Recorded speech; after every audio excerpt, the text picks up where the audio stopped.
The letter she wasn't supposed to read. The world knew them as co-stars, icons, and legends who defined on-screen chemistry for an entire generation. They had shared buses that couldn't slow down, laughed in interviews, and hugged at award shows, always on the edge of something unsaid. And yet when the cameras turned off and the lights dimmed, Keanu Reeves and Sandra Bullock walked separate paths, each quietly nursing the ache of missed chances, of a connection too deep and too dangerous to name. But time has a strange way of rewriting destiny. It begins not with grand gestures, but with quiet moments, an old letter, a forgotten envelope, and a decision made in silence. Sandra was cleaning out her kitchen drawer, the one that held broken pens, expired coupons, and tangled earbuds, when she found it. A small cream envelope sealed, her name written in black ink in Keanu's handwriting. Her breath hitched. She remembered the day he had come over years ago after her father passed away. He had sat with her for hours, not saying much, just letting her be quiet in his presence. Before leaving, he'd said, "I left something for you, read it when it feels right." But in the blur of grief and healing, she had forgotten. Now, with shaking hands, she opened it. "San, I don't know how to say this in person, so I didn't want you to feel like you had to answer right away, or at all. But the truth is, I've always wished we had taken just one weekend, just one, where we weren't acting or performing or being who the world thought we were, just you and me, real, no scripts, no expectations. If you ever want that weekend, even now, just say the word. I'll take care of the rest." "'Kay." The letter slipped from her hands. Her heart thudded in her chest like it had been waiting years for this. It wasn't just a message. It was a time capsule, an unopened door she hadn't realized still existed. Sandra sat there, letter in lap, eyes staring into a future that suddenly felt unfinished. For 2 hours, she didn't move. She didn't cry. She didn't call anyone. She just felt the silence wrap around her. She thought of all the interviews where people had asked about Keanu, the ones where she laughed and brushed it off, the ones where her eyes had hesitated. She remembered the way he looked at her when she wasn't paying attention, gentle, guarded, and full of unspoken things. Later that night, long after the city went quiet, she texted him. Just one line. "I read it." She didn't expect an immediate reply, but Keanu was always tuned into moments. It came back in under 10 minutes. "I'll pick you up Friday." No questions, no explanations, just certainty, just him. Friday came like a quiet storm, the kind that doesn't announce itself but shifts everything it touches. She packed light, not knowing where they were going. When he arrived, he didn't say much, just offered her his hand and opened the passenger door like he always did. They drove for hours, past the city, past the noise, past the version of themselves that the world had clung to for decades. They crossed through old highways wrapped in tall pines and golden sunlight. Keanu didn't tell her the destination. He didn't need to. She trusted him in a way that didn't require maps or plans. Somewhere between the hills of Ajay and the coastline of Big Sur, he glanced at her, then back at the road. "I found the place I always imagined for us. You can tell me to turn around any time." She didn't answer. She just reached across the console and held his hand. When they arrived, the sky was turning to honey. The house wasn't a mansion, wasn't modern, wasn't flashy. It was a quiet cabin nestled between redwoods and cliffs overlooking the ocean. There was no Wi-Fi, no cameras, no one to interrupt, just the sound of waves crashing below and the scent of pine in the air. Keanu carried her bag inside and lit the fireplace. They didn't talk much that first night. They made tea. They sat on the porch. They watched stars bleed into the ocean's horizon like slow-moving constellations tracing old dreams. It wasn't awkward. It was unfinished, like an old story they had once paused and never got the chance to finish reading aloud. "You were always the quiet I never knew I needed," Sandra finally whispered. "And you were always the question I never stopped asking," he replied. She turned to him, searching his face. It wasn't youth she found, it was something stronger. It was softness aged by sorrow, eyes that had seen grief and joy in equal measure. Keanu had lost much in life, and yet he still gave his presence like it was a gift. He didn't chase, he invited. That night, as they sat by the fireplace, Sandra noticed the stack of old vinyls by the record player. She smiled. "Do you still dance when no one's watching?" "Only if you join me," he said, rising. They danced barefoot on the wooden floor, the crackling fire casting gold shadows on the walls. There was no music industry-approved playlist, just the hum of something old, something real. When the needle hit the vinyl, it wasn't just sound. It was memory. It was forgiveness. It was a quiet return. They didn't kiss. They didn't rush. They just existed, two souls rediscovering the rhythm they had once buried beneath fame and time. Later, as Sandra lay on the guest bed, her window cracked open to let in the sea breeze, she stared at the ceiling. Her fingers traced the edges of the letter she had folded and tucked under her pillow. Somewhere in the room next to hers, Keanu was awake too. He didn't need to check, he just knew. The weekend had begun, but something deeper had started years ago, and it had waited patiently for this very moment. The drive that changed everything. The next morning unfolded slowly, wrapped in the hush of ocean mist and the rustling breath of redwoods swaying above the cabin roof. Sandra woke not to alarms or texts or cameras, but to the sound of birds, a simple, forgotten rhythm of the earth calling her back to a version of herself she'd long buried under red carpets and scripts. The air tasted different here, freer, like her lungs had been waiting years to take a full breath. She sat by the window, mug of coffee cradled in both hands, watching the waves tumble onto rocks below.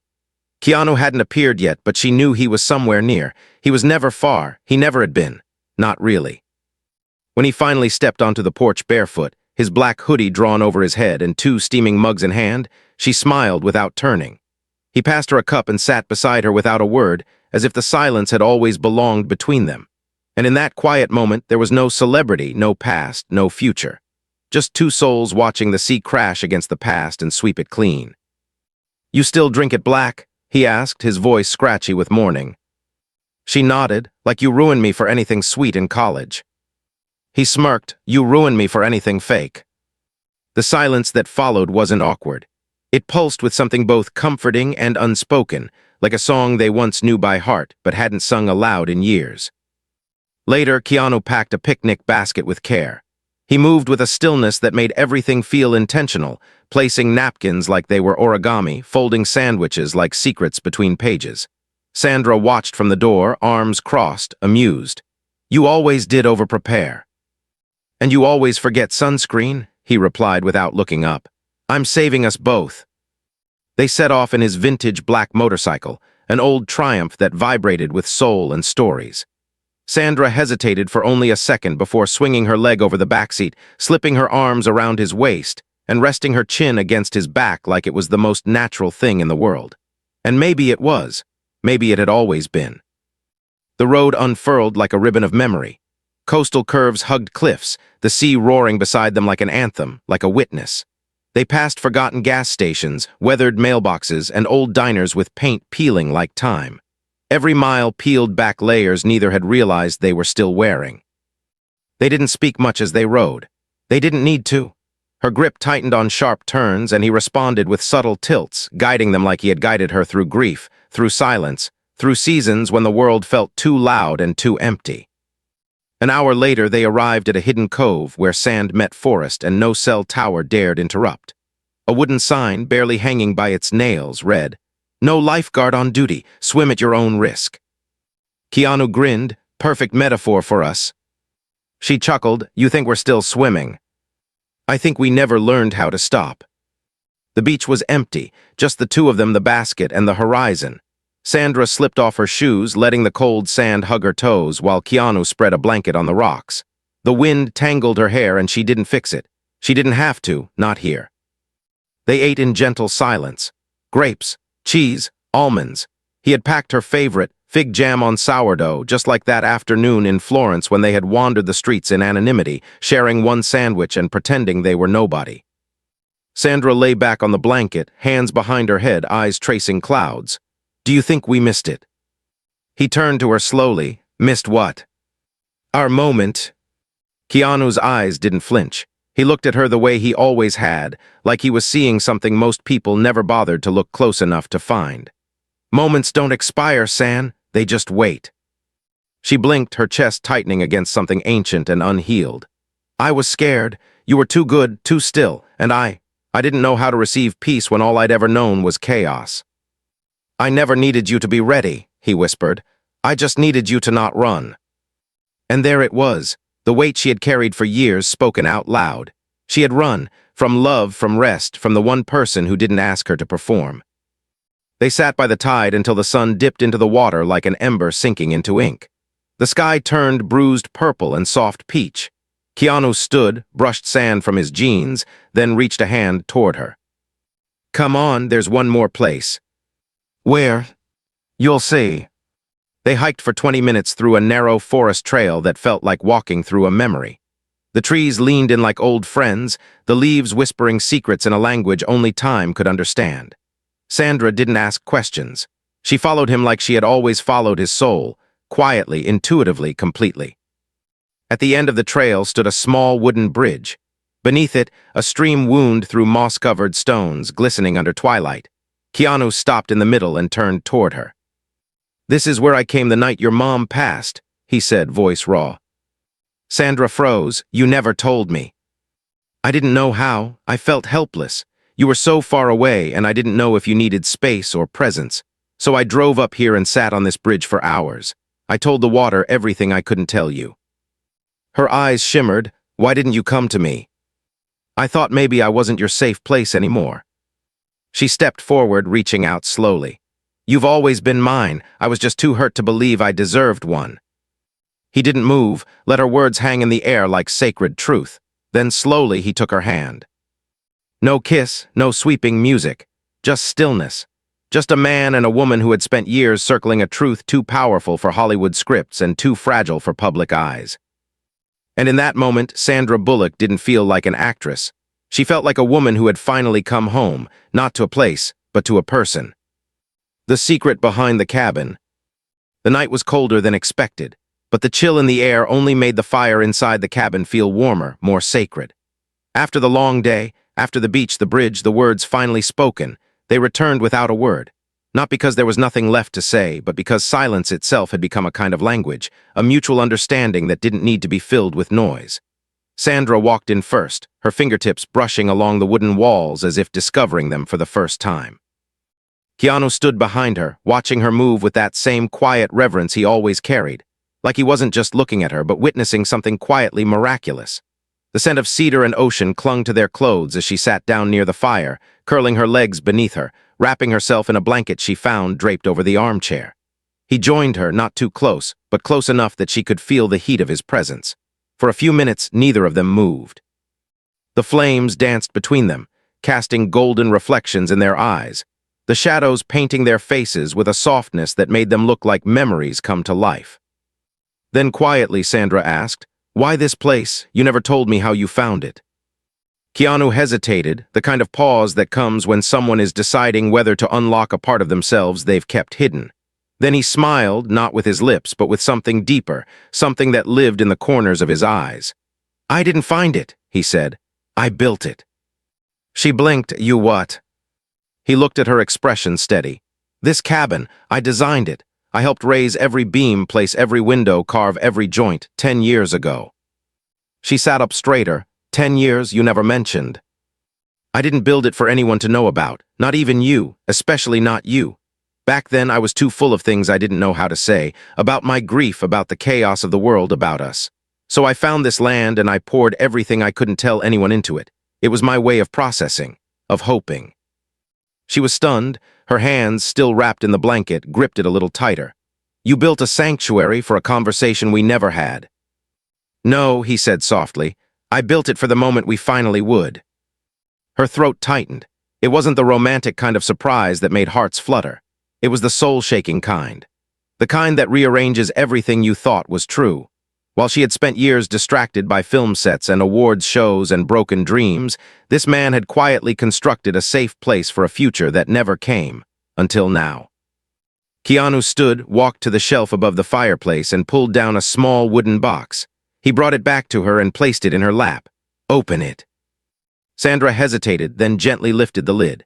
Inside were photographs, not of her but of sketches, of blueprints, journal entries, a worn Polaroid of Keanu with a pencil behind his ear, covered in sawdust, standing beside a half-built wall with the Pacific Ocean glowing behind him.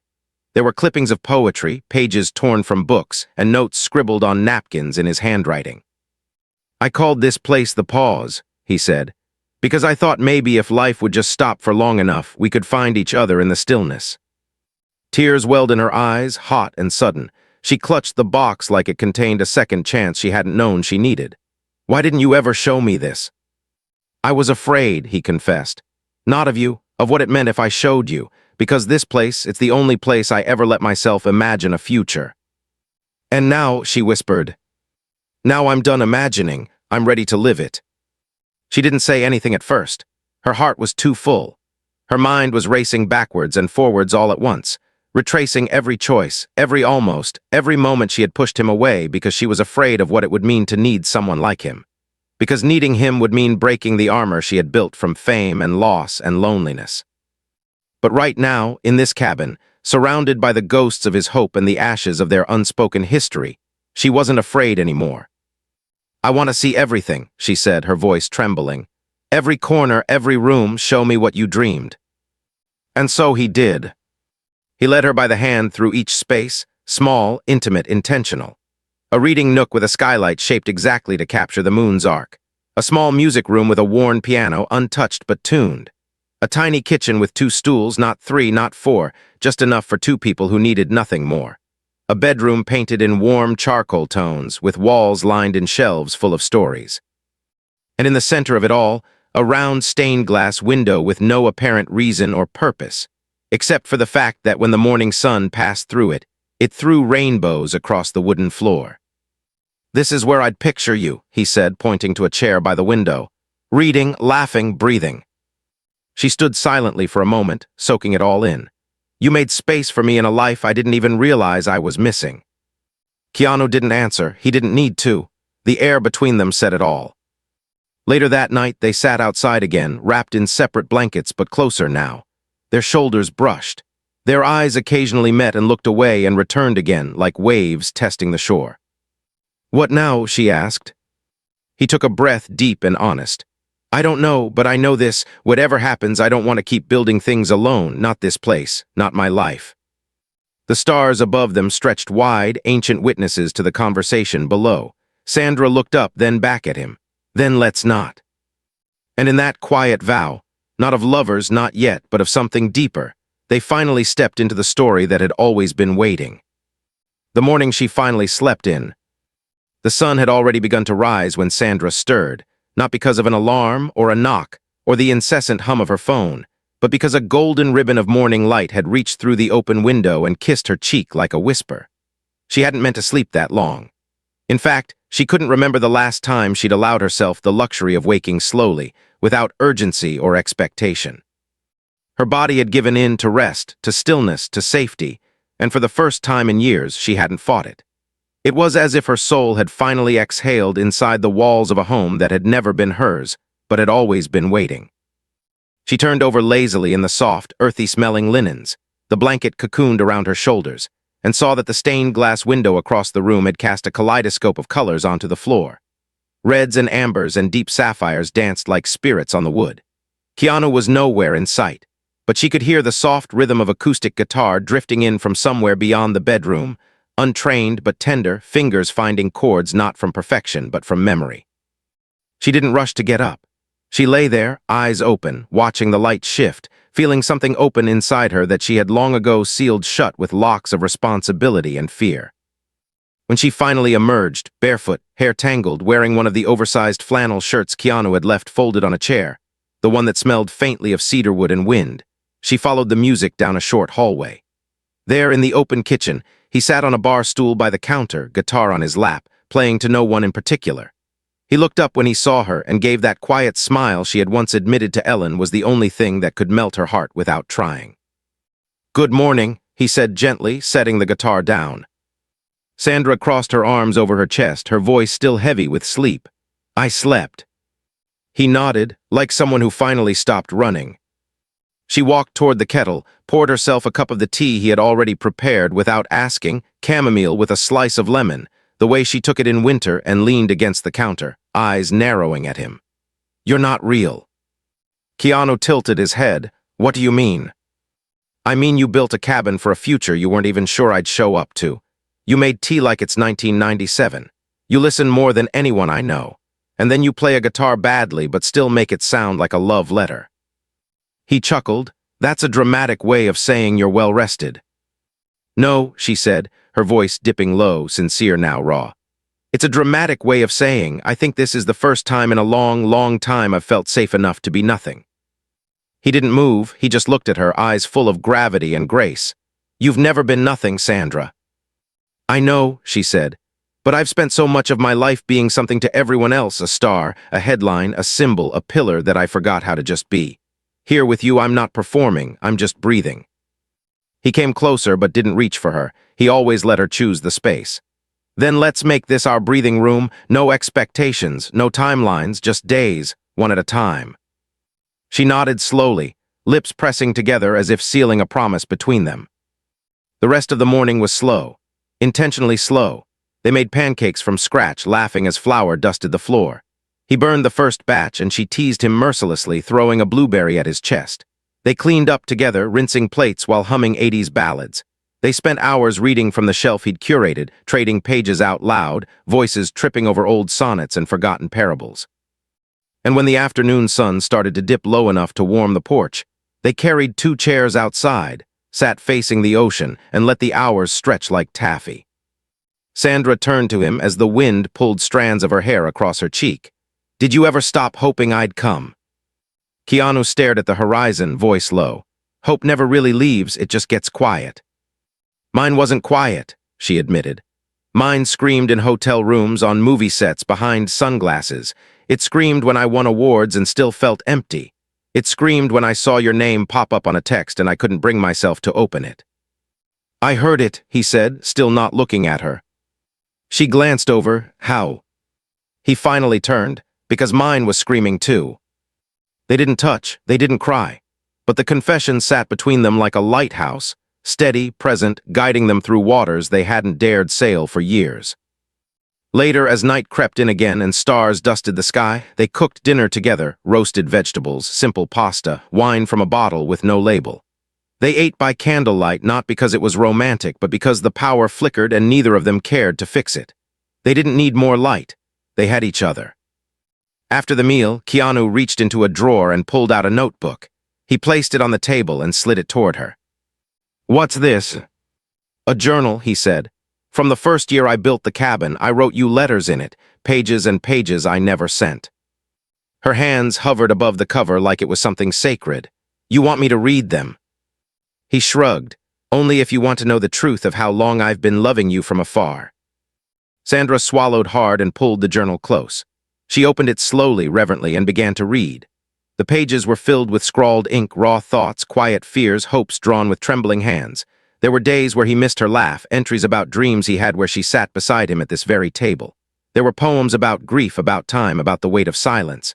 And at the bottom of every entry, the same closing line. Still here, still waiting.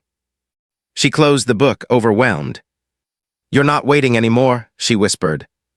No, Keanu said. I'm finally home. The night she didn't want to leave. The air that night carried a stillness so complete it almost felt holy. Outside, the trees stood like ancient witnesses to something neither of them could name, and inside, the soft creak of wood underfoot was the only sound breaking the hush. The journal still lay open on the table, its pages kissed by candlelight, and Sandra sat before it, her fingers gently resting on the corner of a worn page. She had read every word in silence, each letter unraveling years of emotional knots she hadn't even realized were still tangled inside her. And now that she had touched the heart he had hidden from the world, the words he'd written but never sent, she found herself unable to return to the version of herself who hadn't yet read them. Something in her had shifted, not loudly, not dramatically, but profoundly, like the quiet breaking of a fever, like the first breath after drowning.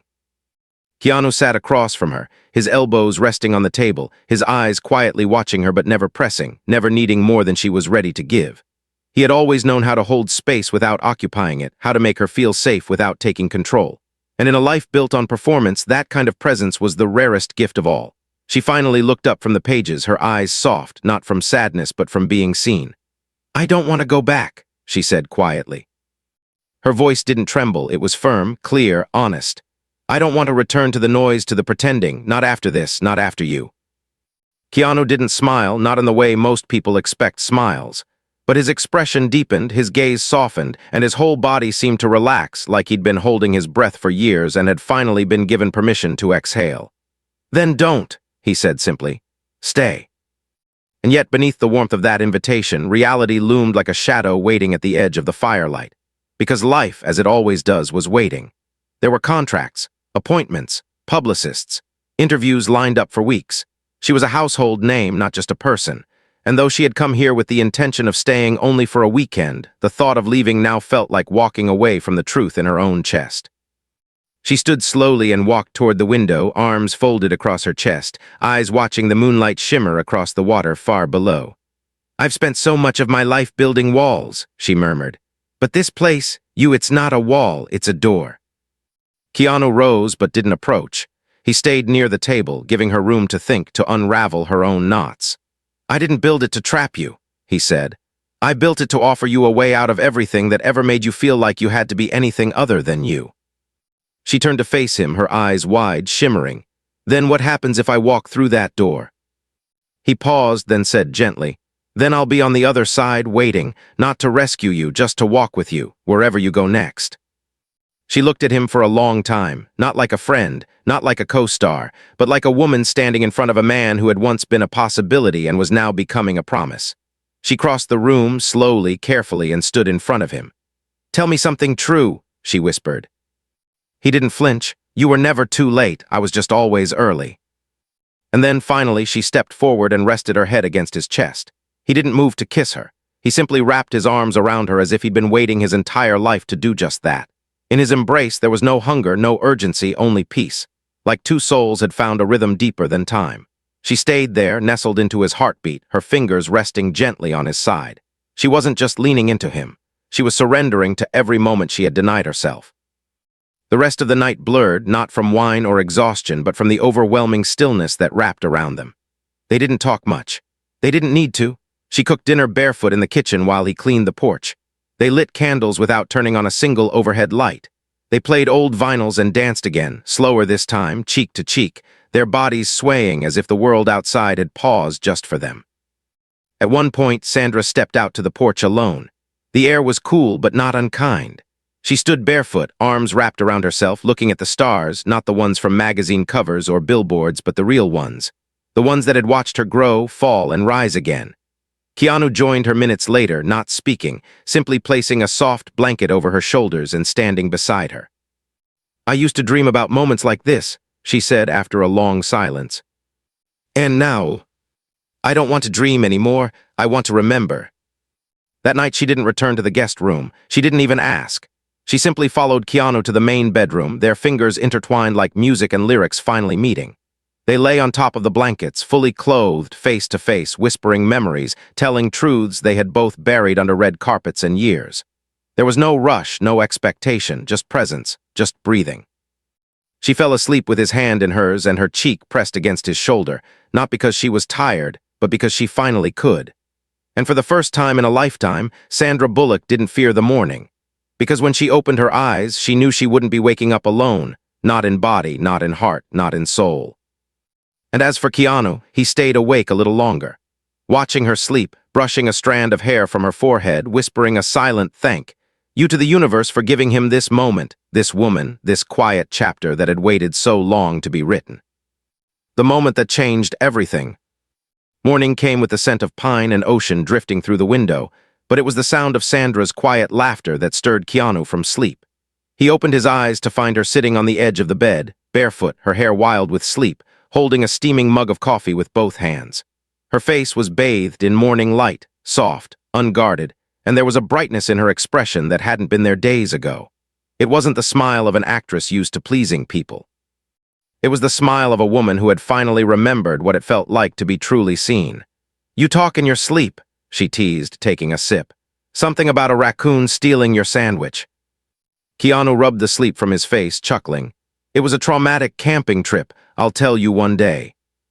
She turned slightly to face him, eyes glinting with a mix of tenderness and something else, something more serious. "I don't want this to be a memory," she said quietly. "I don't want this weekend to become just another perfect thing I lose to time." Keanu sat up slowly, his voice low. "Then let's not let it go." She nodded but didn't speak. Instead, she stood and walked to the window, looking out over the sea. The silence between them was full of meaning, not tension. It was a space where something big was forming, not a question, but a decision. Outside, the waves crashed steadily against the rocks below, as if urging her forward. "I have to go back," she said at last, not turning around. Keanu didn't argue. "I know. I have responsibilities, press. a film to finish, 100 emails, and a life that isn't this. I know, he repeated. But, she added, finally facing him, none of that feels as real as this. She crossed the room and sat beside him, her hand resting on his. I've spent years creating a version of myself that could survive the world, and now I don't know if I want to survive anymore. I want to live with you. He didn't blink, he just pulled her into a hug that didn't ask for anything. A hug that said, you don't have to rush, I'll wait, I always have. They packed that afternoon not with sorrow but with gratitude. Every fold of clothing felt like closing a chapter, but this time it was one they both knew would be followed by another, not an ending, but a continuation. Before leaving, Sandra walked around the cabin alone. She touched the books on the shelf, the journal on the table, the chair by the stained glass window. She memorized the way the porch creaked beneath her step and the sound of the wind rushing through the trees. Then she reached into her purse, pulled out a fountain pen, and scribbled something on the final page of his journal. She left it open, just where he would see it after she was gone. You were never too early, I just had to catch up. I'm not running anymore. Yes. The drive back to the city was slow, not because of traffic, but because they took every back road they could find. No music, just the wind, and her hand in his. When they arrived in Los Angeles, the city greeted them with its usual noise. Helicopters in the distance, horns blaring, someone yelling on a street corner. But none of it touched the stillness they had carried back with them. He walked her to her door like it was their first date, like he was still unsure if she would invite him in. But she didn't hesitate. She turned, cupped his face in her hands, and kissed him, not a dramatic Hollywood kiss, but one slow and certain, like sealing a truth between them. Don't disappear, she whispered. I won't, he said. I'm done hiding. The weeks that followed were a strange blend of chaos and clarity. Her schedule was relentless, his commitments unending, but still they carved out time. Quiet dinners, midnight walks, handwritten letters left on doorsteps. The world didn't know, the headlines didn't guess, but beneath the surface something sacred bloomed. They met often at the cabin. It became their ritual, a sacred space untouched by the noise. Sometimes she came first, sometimes he did, but each time they met there it was with more certainty, more openness, more love. One evening, months later, she arrived early. The sun was setting in slow golden waves, and she found a small white envelope taped to the door, her name in his handwriting. Inside was a single piece of paper, no speech, no grand gestures, just 10 words. I stopped waiting for the right time, this is it. She opened the door and found him standing in the center of the room, no candles, no dinner, no ring. Just him, just presence.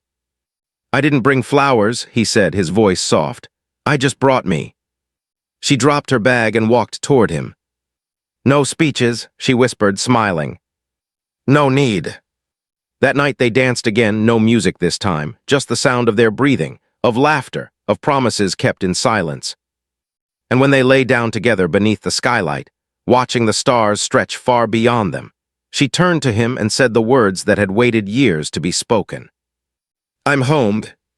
And he answered, not with words, but by holding her so close that the spaces between them disappeared completely. Not just for a night, not just for a weekend, but for every moment after.